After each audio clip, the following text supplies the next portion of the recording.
nkabaza abakozi atari ko sano koko barabahemba atereka tukubwiza ukuri hano baduhembera igihe atari ko nabo birukanywe byagizwemo uruhare n'umugabo witwa nde Rugaju Rigana mbaza ati byagenze gute none se Rugaju Rigana agira uruhare mu kwirukanwa kw'abakozi wowe banza wumva hani nawe ari umukozi erega hari umukozi ubasha kugera kwa boss uwitwa Rugaju Rigana ngo aricara areba bamaze kumwangaja abayeretse umuryango Rakinze Imana ubu Rakinze Imana yavuyemo muri 155 reka aho hantu nta kihabarizwa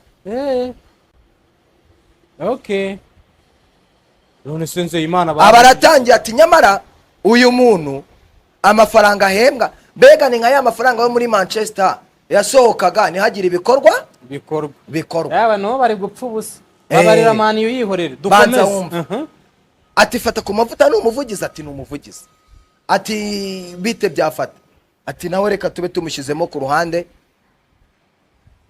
gake nawe basonikishije ikirenge gutya arareba ati hano ubundi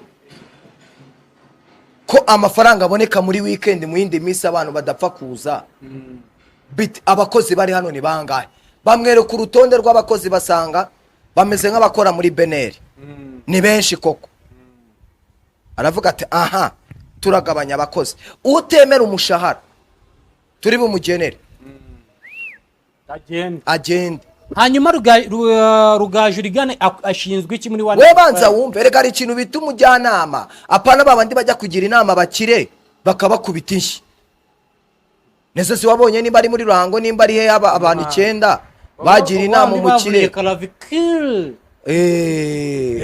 hari undi wagira inama umukire ni bamwe b'abashoferi bagiriye inama umukire barabirukana ari 9 nabo baba bakuye mu nzira aricara mwereka uko strategy zigenda mbega yabaye umuauditeur none se aragenzura akantu ku kandi aribaza ati hano ku munsi ducuruza inzoga zingana iki z'amafaranga ngahe asanga inzoga bacuruza mu mibyizi n'amafaranga bahemba abo bakozi ku munsi amafaranga bahemba buri mukozi ku munsi niyo menshi kuruta amafaranga binjiza mu mibyizi aravuga ati ibi bintu ntabwo business wayikora ngo bigende neza bagabanya iki bagabanya abakozi bahereye kuri fata na Rakinze Imana uwitwa Rugaju Rigana agira gutya arakubura ariko nanjye njye uyu muntu namuha akazi njye umuntu uri buze kumbwira ati ndagabanya abakozi kandi akazi ni kari buze gupfa kandi turabona amafaranga none se wowe uri umukire harya ngo yitwa Garavi uriya niryo zina rishyashya mwamuhaye uri yitwa Mpeketa uwo muntu we ni wamuha akazi njyewe nimba uri buze ahubwo respect kuri Rigana rero babonye yuko fata ku mavuta batari buze gukora iki kumutama hariya bahita bikoza ku isibo n'ubundi bafata umuntu witwa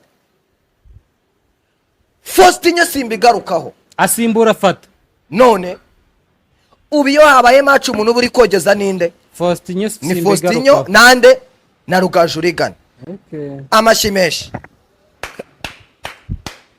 ese uhaye Rugaju Rigana amashyi kuba yarirukanye abakozi bakiburira umugati none se fata ku mavuta wo yamuhaye yabe wabiki uyahaye Rakinze Imana erega nabihanga bibiri mu nkono bro apo nabyumvisha ikibazo aho kira nabihanga bibiri mu nkono ariko biravugwa ariko nigereye kuri tere oya biravugwa nigereye kuri tere tujye twemera umuntu nakwemeza ujye wemera bro umuntu witwa Coach Gael yakosoye abantu ariko se buri hariya muri 155M uzo buryo ibintu byubatse oya ntago mbizi hari manager ibi bintu sikugeze kubivuga hora hari manager nande uko bakurikirana ibyo bintu ntago bizi bimbwiye amahingata habanza buriya habayo abantu bageze muri 4 bareberera ikintu kijyanye n'umuziki n'ibikorwa muri rusange. Uwitwa Coach Gael ni boss, ni owner. Ko bamushyira mu majwi ngo si naza ngo siye, hakaza nyuma yahita haza manager. Manager nini? Manager ni umugabo udakunda kuvuga, ni umugabo uba wicecekeye witwa Mike. Ni uzasanga ari kumwe na Bruce Melody ahantu hose. Nyuma ya Mike hakurikiraho umugabo witwa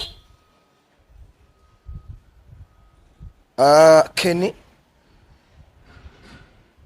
Nyuma hakaza undi mugabo ushinzwe none ibyo hariya mu mujyi, uri kubyumva, bamwita umusore w'uturinete.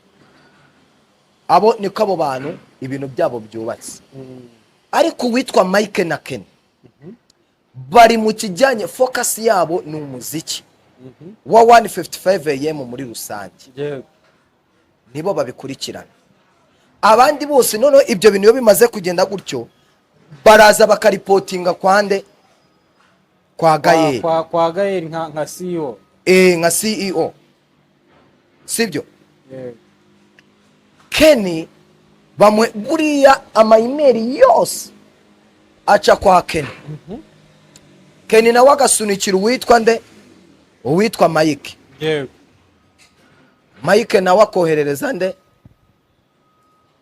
Gael, bakicara bakaganira bagafata ibyemezo. Rugaju Rigani bamushyizemo nk'umuvugizi. Ariko reka ibyo tubyihorere, Rigani yakoze akazi yagombaga gukora. Ariko nyikiri hari nabonye abantu muri kuvuga ngo Bruce Melody ngo yakorenga igitaramo ngo mu kanyubako ngo gatoye. Nanjye najyaga nibaza ese abanyarwanda abahanzi iyo bagiye mu bitaramo bakorera hehe? Kuri iyi nshuro nabyo bibaye ikibazo. Kuri iyi nshuro ahantu Bruce Melody yagiye gukorera muri Canada. Buriya Canada no mu Bubiligi abanyarwanda benshi baba mu gihugu cy'Ububiligi. Abanyarwanda benshi buriya baba mu Bubiligi. Yego, benshi baba mu Bubiligi, ariko no muri Canada habayo benshi. Ariko nyine impamvu mu Bubiligi nawe urabyumva. Igihumbi kimwe magana cyenda mirongo icyenda na kane muri jenoside yakorewe Abatutsi 94, abahungaga bakavuga ngo turagiye, abenshi bajyaga mu Bubiligi. Za Canada abanyarwanda naho wenda no muri icyo gihe wenda bajyaga, ariko si cyo kimwe n'ubu ngubu. Ubu nabwo bajyayo. Ariko abanyarwanda bari muri Canada n'abanyarwanda bari mu Bubiligi umubare mwinshi uri mu Bubiligi. Umubare mwinshi uri mu Bubiligi. Mu Bubiligi, mu Bufaransa birumvikana. Bruce Melody ahantu yaririmbye abantu baje barabo. Nibo yagombaga kuririmbira. Kubera iki? Indirimbo zaba ngaba inyinshi ni ikinyarwanda. Wenda n'umuzungu waje akivangamo nawe nyine yumvaga abandi barimo baririmba nabo barimo banyeganyega, wenda nawe akanyeganyega akajyana na beat bitandukanye na ba Diamond Platinum bro, ururimi rw'Igitanzania cyangwa se Igiswahili. Ibihugu byinshi